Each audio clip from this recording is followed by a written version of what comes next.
আসসালামু আলাইকুম, সবাইকে শুভেচ্ছা জানাচ্ছি। অনেক দিন পর আমি আজকে একটা লাইভ ব্লগে এসেছি।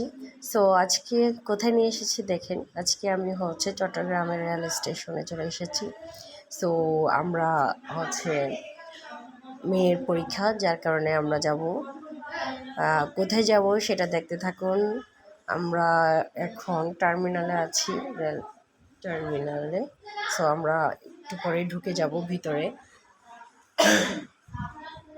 অনেক ঠান্ডা, কাশি, যার কারণে কথা বলা যাচ্ছিল না। আমিও অনেক কষ্ট করে এটা করলাম। তো আমাদের এখন চেকিংয়ের ইয়াটা চলে আসছে, আমরা চেক করে ট্রেনে চলে যাব সোজা। সো আমি অনেক বছর পর ট্রেনে করে যাচ্ছি। প্রায় 15-16 বছর হয়ে গেছে আমি ট্রেনে চড়ি না, সেই এসএসসির পরে চড়ে।